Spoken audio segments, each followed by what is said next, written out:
हमारे देश में ज्यादातर लोगों का फेवरेट टाइम पास है सरकार की आलोचना करना। ये कुछ लोगों को चाय की चुस्की लेने जैसा आनंद देता है, तो कुछ लोगों को कुछ ना करते हुए भी बहुत कुछ करते रहने का एहसास। हमारे देश में सरकार के काम को, सरकारी विभागों को, हर सरकारी चीज को रोजाना आलोचनाओं के फ्लाईओवर से होकर गुजरना पड़ता है। यानी कि हमारे देश में सरकार की हर चीज में लोगों को दाग नजर आते हैं, लेकिन जब बात सरकारी नौकरी की हो तब लोग कहते हैं कि ये दाग भी अच्छे हैं।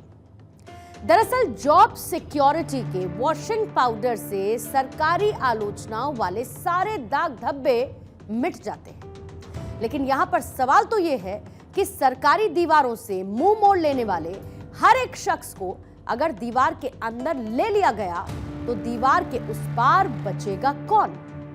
और अगर पूरा देश सरकारी हो गया तो सरकार काम किसके लिए करेगी? अगर हर कोई दुकानदार बन गया तो ग्राहक कौन बनेगा? हर किसी ने पुलिस की वर्दी पहन ली तो नियमों का पालन कौन किसके लिए करवाएगा? ये बैलेंस की बात है।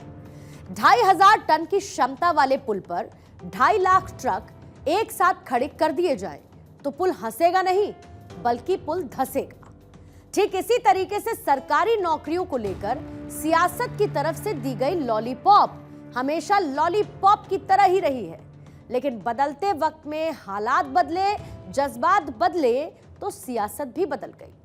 आज सरकारी नौकरियों के कोरे कागज युवाओं को सपने में नहीं थमाए जाते, बल्कि उन्हें हकीकत से मिलवाया जाता है। और इस एक स्ट्रैटेजी के चलते हमारे देश में बीते 15 महीनों के अंदर 10 करोड़ नए जॉब्स क्रिएट हुए हैं। एमएसएमई में 24 करोड़ जॉब लेटर साइन हुए हैं, तो वहीं सरकारी नौकरी नहीं, सरकारी मदद से करीब 50 करोड़ लोग नौकर नहीं मालिक बने हैं। और यही है नए भारत की नई स्टोरी, जिसका आज हम इंडक्शन करेंगे इंडिया स्टोरी में।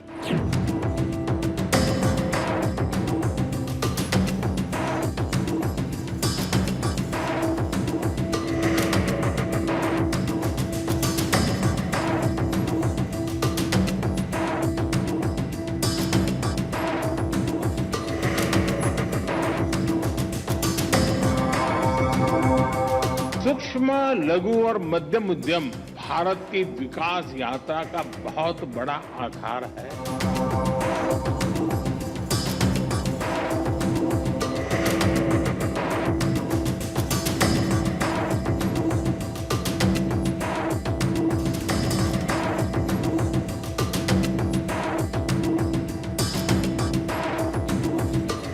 बेरोजगारी हमारे देश का सबसे बड़ा मुद्दा है।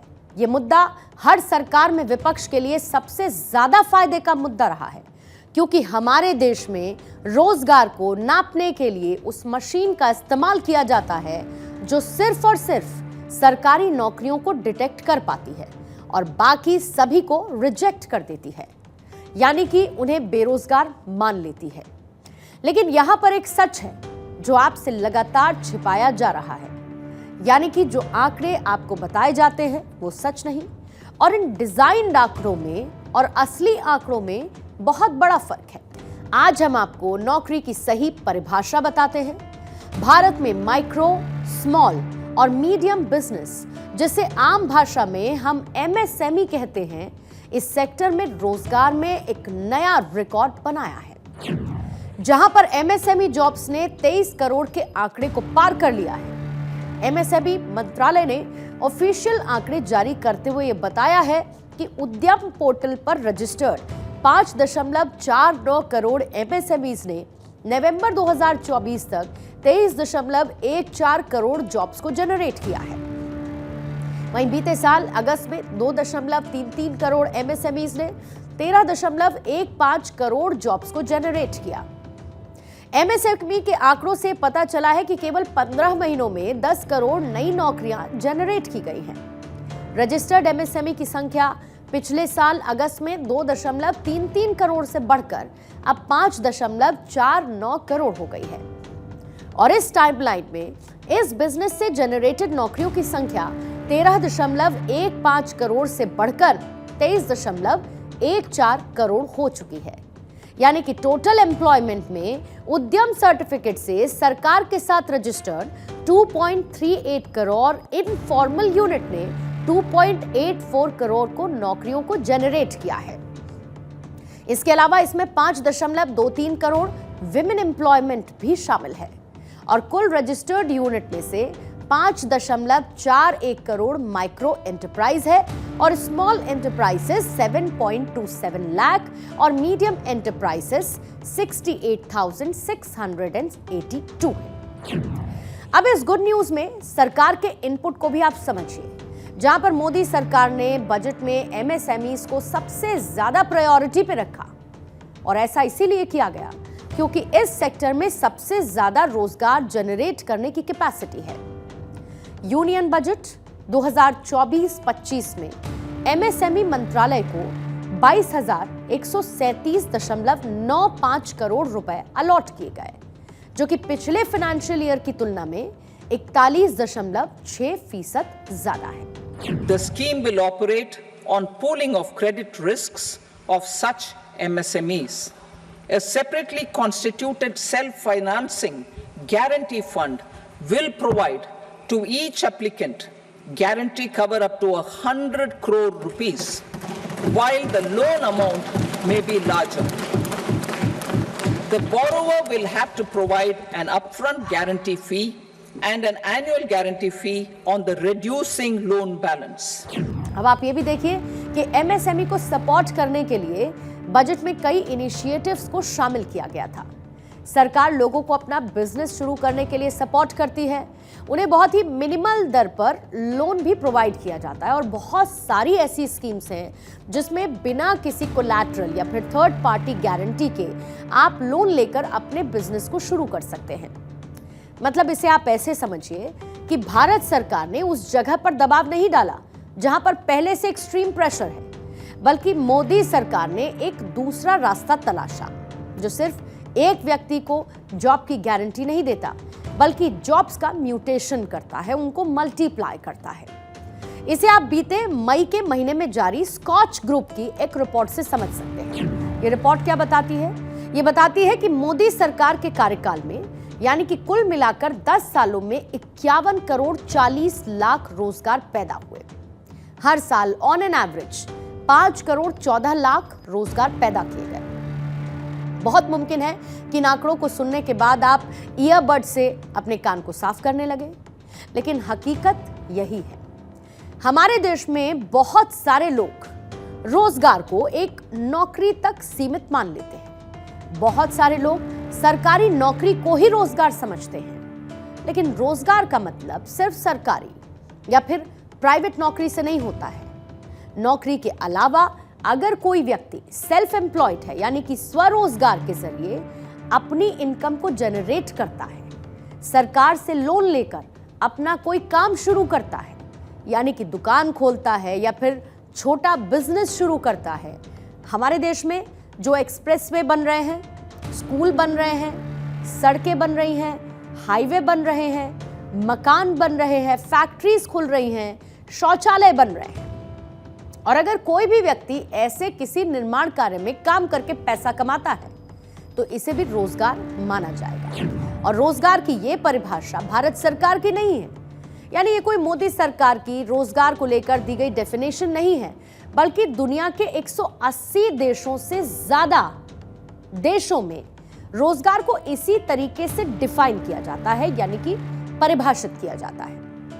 और यहां पर जिस रिपोर्ट यानी स्कॉच रिपोर्ट जिसकी मैं बात कर रही थी, ये रिपोर्ट ये कहती है कि मोदी सरकार ने अपने पूरे कार्यकाल में, अपने पूरे टेन्योर में कुल मिलाकर 51 करोड़ 40 लाख रोजगार पैदा किए, जिसमें 31 करोड़ से ज्यादा सेल्फ एम्प्लॉयमेंट है, यानी कि ज्यादातर रोजगार एमएसएमई सेक्टर में पैदा हुए हैं।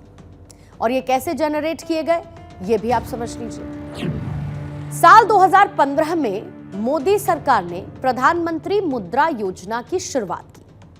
इसके तहत सरकार स्वरोजगार और व्यवसाय करने के लिए लोगों को बहुत ही आसान सी शर्तों पर लोन प्रोवाइड करती है। इस लोन की राशि पर ब्याज यानी कि जो इंटरेस्ट है वो बहुत ही मिनिमल, कम रखा होता है।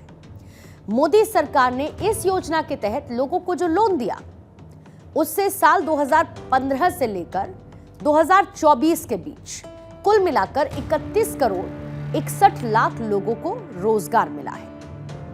और देखिए, ये जो रोजगार के अवसर पैदा हुए हैं, ये सिर्फ मेट्रो सिटीज यानी कि दिल्ली, मुंबई, बेंगलुरु में जनरेट नहीं हुए हैं, बल्कि इस रोजगार का जो रेडियस है वो हमारे गांव को भी कवर कर रहा है। भारत, जहां पर बिजनेस को एक रिस्क फैक्टर भारत में जहां समझा जाता है और ज्यादातर लोग सिर्फ सरकारी नौकरी के पीछे भागते हैं क्योंकि उसमें कोई रिस्क नहीं, स्टेबिलिटी के तौर पर उसको देखते हैं, उसी भारत में आज हर 3 में से एक शख्स बिजनेस की तरफ मूव कर रहा है।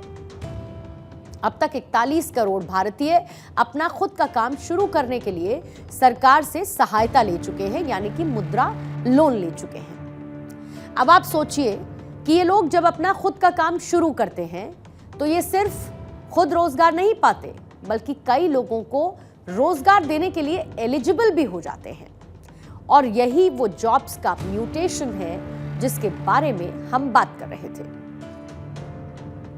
लोगों के माइंडसेट में जो चेंज आ रहा है, ये कोई कोइंसिडेंस नहीं है या फिर ये यूं ही नहीं हो रहा है, बल्कि इसके पीछे एक सबसे बड़ा हाथ है मोदी सरकार की पॉलिसीज का।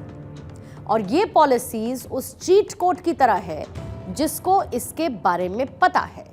वो इनका इस्तेमाल करके लाखों करोड़ों कमा रहे हैं, अपना बिजनेस खड़ा कर रहे हैं। और जिनको इन पॉलिसीज के बारे में नहीं पता, वो चौराहों पर पॉलिटिक्स की बहस में उलझे हुए हैं और सरकार को इस वजह से उनकी आलोचना कर रहे हैं कि उन्हें सरकारी नौकरी मिली नहीं। लेकिन अगर वो पटना के मोहम्मद नौशाद की तरह सोचते तो शायद आज उनकी भी नौशाद की तरह एक बड़ी फुटवेयर की दुकान होती। नौशाद ने मुद्रा लोन लेकर पटना की नई मस्जिद के पास एक फुटवेयर की दुकान खोली और आज इस दुकान में उन्होंने 4 और लोगों को नौकरी पर रखा है और वो खुद इस नौशाद फुटवेयर शॉप के मालिक हैं। और ऐसे में नौशाद आपको चौराहों पर चाय पीते हुए, सरकार की आलोचना करते हुए शायद न नजर आए। अब आप इस जॉब म्यूटेशन के कॉन्सेप्ट को समझिए, जो कि एक चेन रिएक्शन की तरह है, जहां पर भारत के करोड़ों लोग स्वरोजगार के सहारे रोजगार पा सकते हैं। और यही वो स्ट्रैटेजी है जिस पर अब काम चल रहा है। यानी कि ऐसे लाखों लोग हैं जिन्हें अपना व्यवसाय करने के लिए सरकार से लोन मिला और जिससे इन लोगों को रोजगार मिला और इस रोजगार से ये लोग औरों को भी काम उपलब्ध करा रहे हैं। साल 2015 से 2024 के बीच सिर्फ प्रधानमंत्री मुद्रा योजना से देश में 31 करोड़ 61 लाख लोगों को रोजगार मिला है। इसके साथ ही प्रधानमंत्री आवास योजना के तहत देश में जो घर बन रहे हैं, जैसे ग्राम सड़क योजना के तहत जो सड़कें बनी हैं, स्वच्छ भारत मिशन के तहत जो शौचालय बने हैं, ऐसी कुल मिलाकर 12 सरकारी योजनाओं से पिछले 10 सालों में 19 करोड़ 79 लाख रोजगार पैदा हुए हैं। साल 2014 से पहले यूपीए सरकार के दौरान जो क्रेडिट गैप लगभग 90% था, वो मोदी सरकार के 10 सालों में 76.8% के स्तर पर आ गया है। इसको थोड़ा सा डिटेल में एनालाइज करते हैं। दरअसल यूपीए सरकार में जहां पर लोगों को सरकार, बैंक या फिर फाइनेंशियल इंस्टीट्यूशन से लोन ना के बराबर मिलता था, अब वो संख्या हमारे देश में 76% रह गई। इससे बड़ी बात यह है कि भारत सरकार लोगों को खुद की नौकरी करने के लिए प्रोत्साहित कर रही है, उन्हें दुकान या फिर छोटे व्यवसाय ओपन करने के लिए लोन दे रही है, जिससे लोग अपना खुद का काम करके पैसा कमा रहे हैं और बाकी लोगों को भी नौकरियां दे रहे हैं। लेकिन हमारे देश की राजनीति कुछ ऐसी है कि विपक्ष के नेता इसी रोजगार को रोजगार मानने के लिए तैयार नहीं, और इसीलिए हर एक भाषण में विपक्ष के नेता कहते हैं कि देश में नौकरियां नहीं हैं। विपक्ष के नेताओं का कहना है कि भारत सरकार लोगों को नौकरियां नहीं दे रही, जबकि आंकड़े ये बताते हैं कि रोजगार के मामले में भारत की स्थिति यूपीए सरकार के दौर से आज काफी अच्छी है। यूपीए की सरकार में स्टार्टअप जैसा कोई कल्चर नहीं था, कोई योजना नहीं थी, लेकिन मोदी सरकार में भारत का स्टार्टअप सेक्टर रिकॉर्ड स्तर पर पहुंच चुका है। यूपीए सरकार के दौरान साल 2014 में पूरे देश में कुल मिलाकर 350 स्टार्टअप्स थे, जबकि मोदी सरकार में अभी पूरे देश में 1,15,000 से ज्यादा स्टार्टअप्स हैं। आप खुद सोचिए, जिन लोगों ने ये स्टार्टअप शुरू किए, जिन लोगों को इससे नौकरियां मिली, क्या उन्हें आप रोजगार नहीं मानेंगे? इसी तरीके से यूपीए सरकार के मुकाबले आज हमारे देश में नेशनल हाईवेज का हर दिन 17 किलोमीटर से ज्यादा का निर्माण हो रहा है। यूपीए सरकार के मुकाबले आज हमारा देश 400% ज्यादा मोबाइल फोन का प्रोडक्शन कर रहा है। 2014 में यूपीए सरकार में भारत 6 करोड़ मोबाइल फोन का प्रोडक्शन करता था।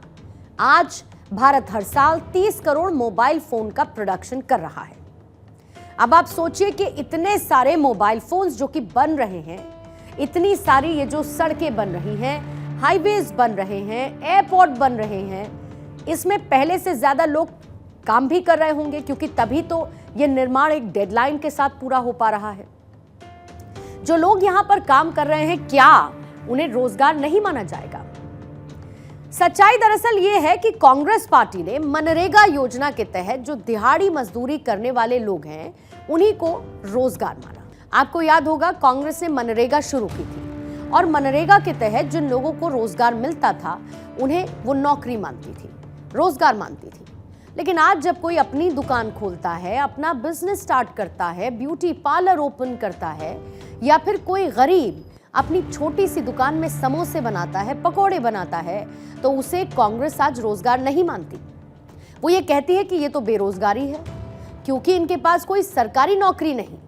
यानी कि मोदी सरकार जब अपनी अलग अलग योजनाओं के जरिए 51 करोड़ से ज्यादा लोगों को रोजगार देती है, एमएसएमईज में 23 करोड़ से ज्यादा नौकरियां जनरेट होती हैं, सिर्फ 15 महीनों के अंदर एमएसएमई में 10 करोड़ नई नौकरियां पैदा होती हैं, तो कांग्रेस पार्टी उसे रोजगार नहीं मानती है। आज 3,000 किलोमीटर में हर स्टेट में मुझे युवा मिलते हैं। मैं पूछता हूं, क्या पढ़े? कहते हैं इंजीनियरिंग की, डॉक्टर बनने के लिए पढ़ाई की, आईएएस के लिए तैयारी की। और फिर मैं पूछता हूं, भैया आप करते क्या हो? कहते हैं राहुल जी, शर्मा के कहते हैं राहुल जी हम तो मजदूरी करते हैं। कोई कहते हैं भैया, कोई कहते हैं मजदूरी करते हैं, कोई कहते हैं भैया हम पकौड़े पका रहे हैं। इंजीनियरिंग की पढ़ाई की, आलू के पकौड़े बना रहे हैं। बेरोजगारी को लेकर बनाए गए इस डिजाइनर नैरेटिव को खत्म करने के लिए आज हम ये चाहते हैं कि आप इस पूरी खबर को आंकड़ों की एक पीपीटी से समझें। यानी कि सिर्फ सुनी सुनाई बातें नहीं, सिर्फ किसी व्हाट्सएप मैसेज पर भेजी गई कोई जानकारी नहीं, बल्कि जो सच है वो समझें। और इसके लिए आज हम आपको एक पीपीटी दिखाना चाहते हैं। ये रोजगार में वार्षिक वृद्धि के आंकड़े हैं। साल 1983 से 1993-94 तक, जिसमें 5 साल राजीव गांधी की सरकार थी, रोजगार वृद्धि दर 2.34% थी। वहीं 1993-94 से 1999 तक यह वृद्धि दर 1.6% की हो गई। 1999 से 2004-05 तक यह वृद्धि दर 2.51% हुई। 2004 से 5 से लेकर 2011 और 12 तक मनमोहन सरकार में रोजगार वृद्धि दर 0.72% रही है। और वहीं 2011-12 से 2017-18 तक यह वृद्धि दर 0.57% रही। और इसके बाद साल 2017 से 18 से लेकर 2022 और 23 तक मोदी सरकार में रोजगार वृद्धि दर 3.35% पर पहुंच गई है। यानी कि वो कहानी है जो कि हमें समझनी होगी, आपको समझनी होगी, हमें समझानी होगी। हमारे देश को अगर पूरी तरीके से सशक्त बनना है तो हर एक व्यक्ति को सशक्त बनना होगा। अगर हमारे देश का हर एक व्यक्ति स्वरोजगार में उतनी ही दिलचस्पी दिखाए, जितनी कि सरकारी नौकरी को लेकर दिखाई जाती है। तो आप सोचिए कि एक तरीके का माइंडसेट चेंज होगा और हमारे देश में गरीबी खुद ही खत्म हो जाएगी। लेकिन यहां पर हम ये बात साफ कर देना चाहते हैं कि हम सरकारी नौकरियों के बिल्कुल भी खिलाफ नहीं है, उसके विरुद्ध नहीं है। और सरकारी नौकरियां उपलब्ध कराना इसी सरकार की जिम्मेदारी है। जितनी ज्यादा हो सके उतनी सरकारी नौकरियां भी उपलब्ध होनी चाहिए। और सरकारी नौकरी भी उतनी ही अच्छी बात है जितना कि स्वरोजगार यानी कि सेल्फ एम्प्लॉयमेंट है। लेकिन एक कड़वा सच ये भी है कि भारत जैसे विशाल देश में हर किसी को सरकारी नौकरी नहीं दी जा सकती है। ऐसे में हमारे देश को स्वरोजगार की तरफ बढ़ना चाहिए और हमारे देश के युवाओं को भी स्टार्टअप के सहारे बड़ी बड़ी इनोवेशंस करनी चाहिए। अमेरिका की तरह ही हमारे देश से भी बड़े बड़े एप्लीकेशंस निकलने चाहिए। हमारे देश में भी एक बड़ी सिलिकॉन वैली होनी चाहिए जिसके शिलापट्ट पर made by youngsters of India लिखा हो। और यही होगी नए भारत की सशक्त थ्योरी, यही होगी हमारे देश की बदलती डेवलप्ड स्टोरी और यही होगी नए भारत की इंडिया स्टोरी। बहुत बहुत शुक्रिया आप सभी दर्शकों का हमारे साथ इंडिया स्टोरी में जुड़ने के लिए।